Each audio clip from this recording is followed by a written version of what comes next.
Good morning বন্ধুরা। তো কেমন আছো সবাই? আশা করছি ভালো আছো। তো দেখো এখন সকালবেলা আর আমি টিফিন বানাচ্ছি ঘুগনি। তো আমাদের বাড়ি কিছু আত্মীয় স্বজন এসছে, তো ওই জন্য তারা আজকে চলে যাবে, যেহেতু ওদের দুপুর দুটোই ট্রেন।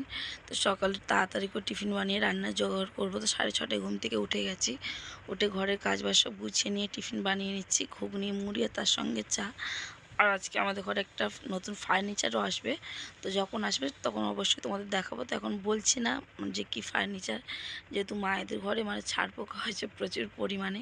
তো আগে যে চৌকিটা ছিল ওটা ফেলে দিয়েছি, তারপর সোফা বার করে দিয়েছি, অনেক কিছুই ফেলা গেছে। তো কমে গেছিলো, ফেরে এখন ভরেও গেছে।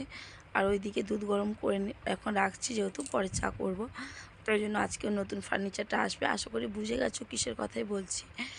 তো তাড়াতাড়ি তো আমি এখানে ঘুগনিটা সিদ্ধ।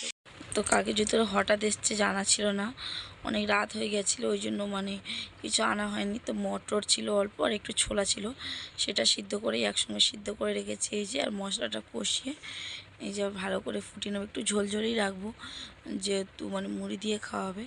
তো ঘুগনিটা এইদিকে ঘুগনি হচ্ছে, তার সঙ্গে আমি ওইদিকে ঘরটাও পরিষ্কার করে নিচ্ছি, যেহেতু আর যেসব জিনিসপত্রগুলো আছে সেইগুলো সরিয়ে সাইড করে রাখছি, তাহলে যাতে খাটটা আসলে অসুবিধা না হয়।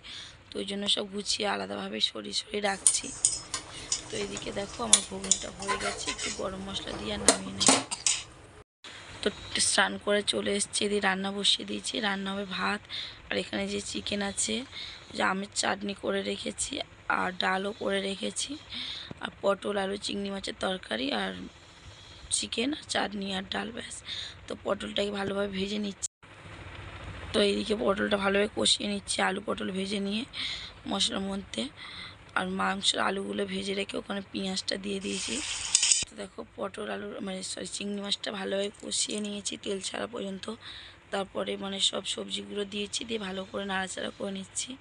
আর এদিকে চিকেনটাও এতক্ষণ ঢাকা দিয়েই করছিলাম। তো যেহেতু পোলট্রির মাংস, তো অনেকটাই জল বেরোবে। তো এই দেখো এই যে আমাদের নতুন ফার্নিচার তো কেমন হচ্ছে অবশ্যই জানি। ওই খাটটাই নিলাম, লোয়ার খাট নেবো ভেবেছিলাম, তো লোয়ার খাট যেহেতু পাওয়া যাচ্ছে না বলে এটাই নিলাম। তো কেমন হচ্ছে অবশ্যই জানিও খাট। তো এদিকে আমার চিকেন কষছি, আর ওইদিকে পটল চিংড়িটাও হয়ে গেছে, আর বাইরে বৃষ্টিও হচ্ছে। তো এই যে এখানে মাংসটা জল দিয়ে দিয়েছি, ভালো করে ফুটে গেলে নামিয়ে নেব। তরকারিটা হয়ে গেছে, দেখতে তো খুব সুন্দর লাগছে, আর অবশ্যই জানি।